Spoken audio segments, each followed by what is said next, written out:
folks.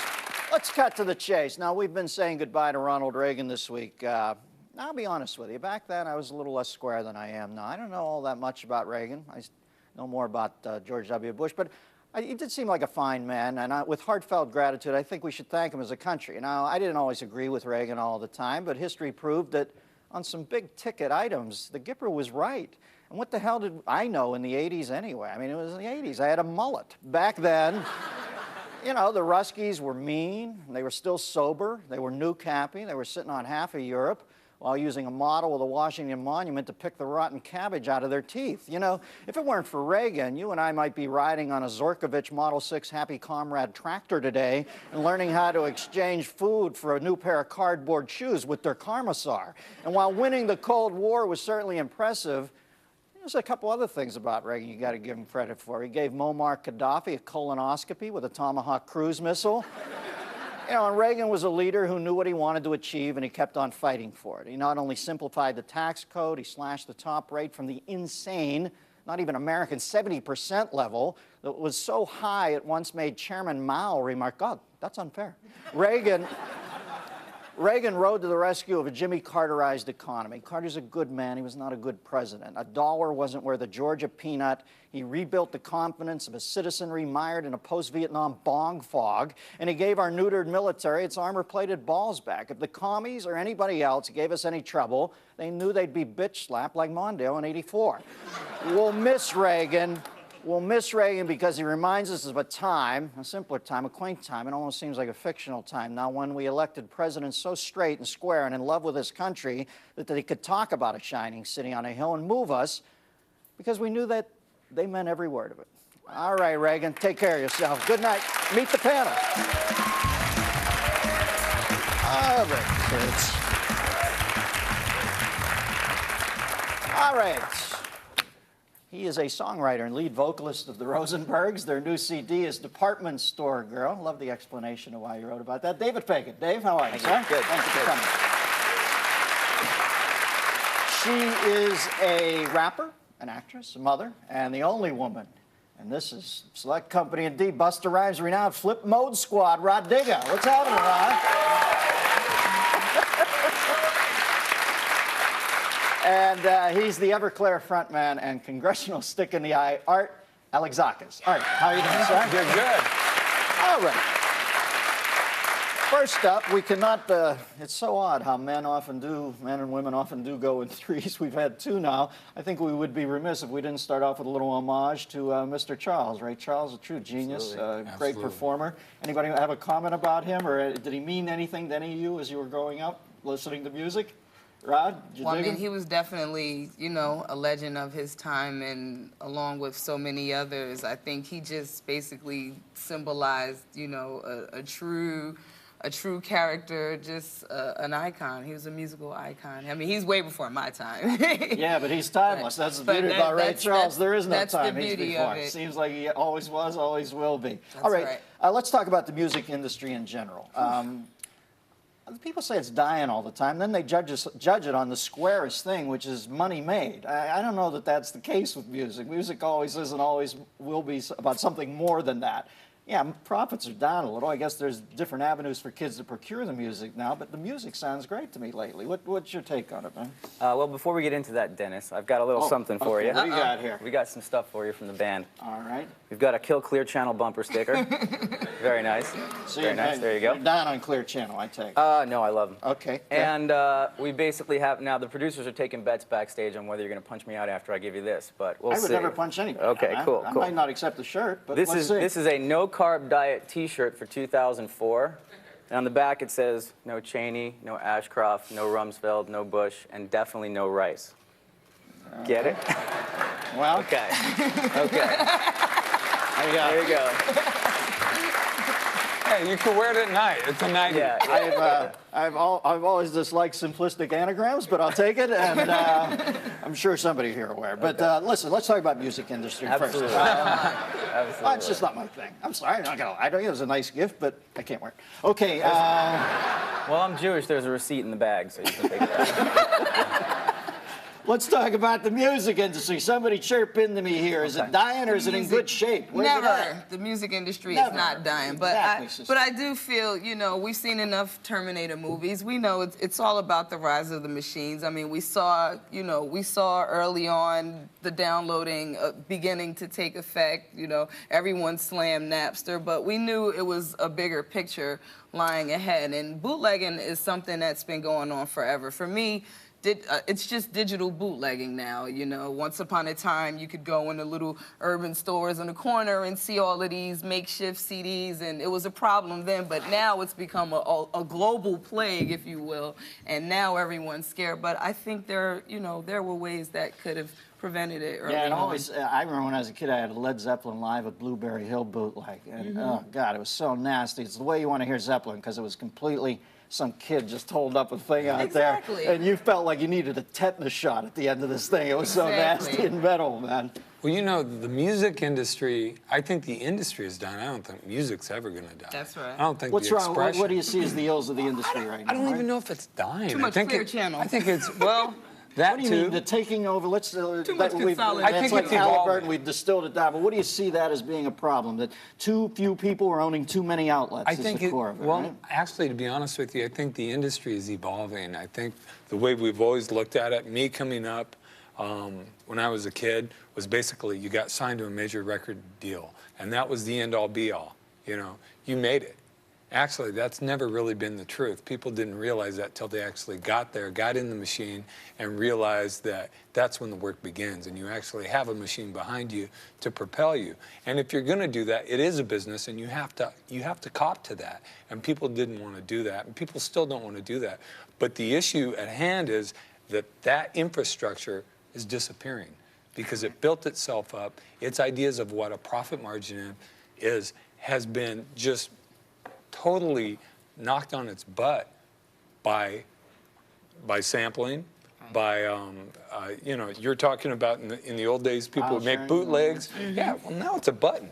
Yeah. Any 12-year-old, my daughter goes online, and I won't let her go online and download stuff that she doesn't buy. She can buy a song from Apple Tunes or whoever. 99 cents. I mean, Yeah, now, whatever. Right now, there's 10 bands on the radio. You know, wherever you go, it's like a strip mall. When you walk out of your house, you see a Bed Do you Bath wish and you were Beyond. one of those 10 bands? Absolutely. Well, I'm just saying, listen, to me, there's great art, and then great art will out because great art at some point kicks other art's ass. And I'm wondering. You're right about that, but you know what American Idol is showing, and I'm not crazy about this series whatsoever, is that there is a ton of talented people out there who deserve a Why shot. aren't you crazy about it? It's so innocuous. Now you're Okay, you're a rocker.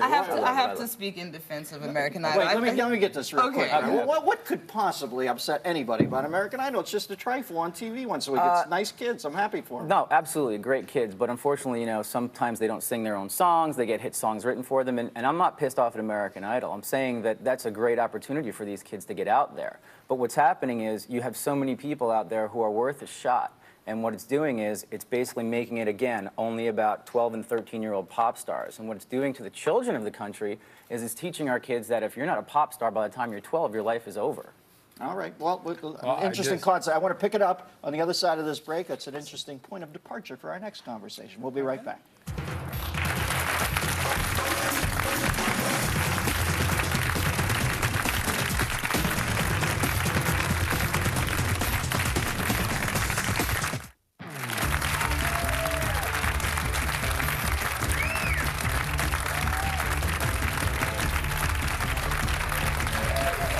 We're back with our varsity panel.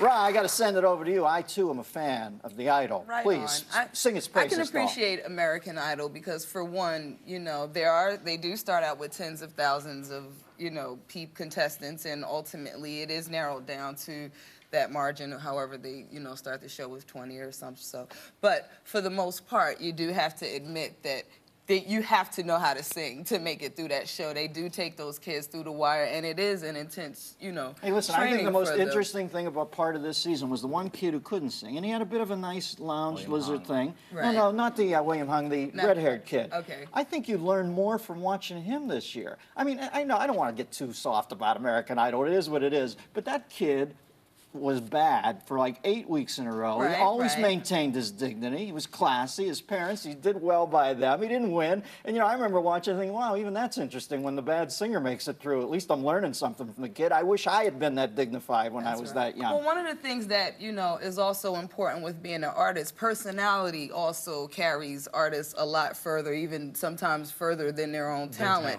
But for the most part, you know, I have to admit that, you know, the ultimate finalists are very, you know, they are very good singers. And at the end of the day, hey, some of them do better than half of the artists that are in the industry now selling millions of Now, records. Davey, you had a really could beautiful encapsulation of the current state of the music world that I read once and made me laugh very hard. What you tell the people Well, that? basically, my take on the music industry these days is if a reporter walked up to Jessica Simpson and said, "Did you know that Beethoven was deaf?" She'd say, "Oh, really? That poor dog." Well, that's, see, Now, reality television is another story. but see, I hate to say it, that's why I love Jessica Simpson. Because if she's pulling that off, if she's smart enough to pull that off, genius. All right, let's talk about the FCC now. Listen, I understand one thing. I think there's got to be a couple niches carved out each year for parents. I see the two of your parents. I'm not sure about you at this point. But, I don't think so. You will be. True rocker. But there's got to be a couple niches carved out where you can sit with your kids just 1 or 2 days a year and watch something and not think it's going to go kerfuffle on you. And I think the Super Bowl this year, all I'm saying is I think the FCC is going too far now, cracking down. It is getting a little big brotherish. But I just think people are saying, hey, listen, the Super Bowl, we're watching with our kids. Can we not see the breast today? Just one day, can we call time out on pushing the envelope and not see a breast? Artie. Okay, Artie. Thanks, Danny. I agree with you that I think people take it too far, and I agree with you that parents, you know, want a place where you can watch a football game, watch something, and not have to do this. I've got an 11-year-old who thinks she's a punk rocker right now, right? Because she's heard Good Charlotte and a couple other bands, and you know. And she's convinced that she hates American Idol, but she watches it religiously, right? Because Conflicted like all kids. Oh, absolutely. Well, she's 11. She's almost 12. But it's That's so sweet her to job. watch that. That's her job to watch it. And it's fun to watch her grow and become that. But at the same time, what my protest has been, when I watch this unfolding in front of me, is how far culture and right-wing, what I call right-wing culture, and the media is taking this little incident, instead of talking to the people and chastising the people that did it, trying to just envelop everything in this strong Let me return to prompts and say I agree with you there. I think this is a bad point for them to leap off of to start getting Orwellian. You know, absolutely. That's my feeling. I think Janet is receiving entirely too much backlash. And Wait a second. Start again. I'm sorry. I said I think Janet is receiving entirely too much backlash. Yes, I do think the Super Bowl was an inappropriate place for that. But that is not the first time we've seen outrageous things happen in music. And I do believe that Justin should be receiving just as much backlash as Janet. Well, the people... I think she's being very unfairly targeted. I think it was a good thing.